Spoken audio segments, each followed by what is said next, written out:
Ration அட்டைதாரர்களே, கால அவகாசம் நீட்டிப்பு இனியும் மிஸ் பண்ணிடாதீங்க.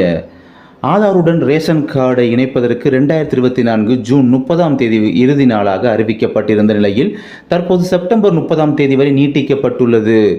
ஆமாங்க, ஜூன் 30ஆம் தேதி சொல்லியிருந்தாங்க பார்த்தீங்களா, இப்போ அதை செப்டம்பர் 30ஆம் தேதி எக்ஸ்டெண்ட் பண்ணி கொடுத்துருக்காங்க. அங்கிட்டு ஜூலை, ஆகஸ்ட், செப்டம்பர் 90 நாளைக்கு, அதாவது 3 மாதம் எக்ஸ்டெண்ட் பண்ணி கொடுத்துருக்காங்க. ஒரு நல்ல செய்தியாக பார்க்குறோம். தமிழ்நாடு ரேஷன் கடைகளில் மானிய விலையில் உணவுப் பொருட்கள் விநியோகம் செய்யப்பட்டு வருகின்றன. அந்த வகையில் இலவச அரிசி, பருப்பு, சர்க்கரை, பாமாயில் உள்ளிட்ட பொருட்களும் விநியோகம் செய்யப்பட்டு வருகிறது. இதனால் ஏழை, எளிய மற்றும் நடுத்தர வர்க்கத்தினர் பயனடைந்து வருகின்றனர். இதற்கிடையே ரேஷன் கார்டுடன் ஆதார் கார்டு இணைக்க வேண்டும் என்ற அறிவிப்பு வெளியானது. இந்நிலையில் தற்போது மீண்டும் இது குறித்த ஒரு தகவல் வெளியாகி உள்ளது. அதன்படி ஆதாருடன் ரேஷன் கார்டு இணைப்பதற்கு சமீபத்தில் மத்திய அரசு அறிவிப்பு வெளியிட்டிருந்தது. 2024 ஜூன் 30ஆம் தேதி இறுதி நாளாக அறிவிக்கப்பட்டிருந்த நிலையில் தற்போது செப்டம்பர் 30ஆம் தேதி வரை நீட்டிக்கப்பட்டுள்ளது. ரேஷன் கார்டுடன் ஆதார் இணைப்பதற்கு அருகில் உள்ள ரேஷன் கடை அல்லது பொது சேவை மையத்தை அணுகலாம் அல்லது வீட்டில் இருந்தபடியே PDS போர்ட்டலுக்கு சென்று இணைத்துக் கொள்ளலாம் என்று தெரிவிக்கப்பட்டுள்ளது.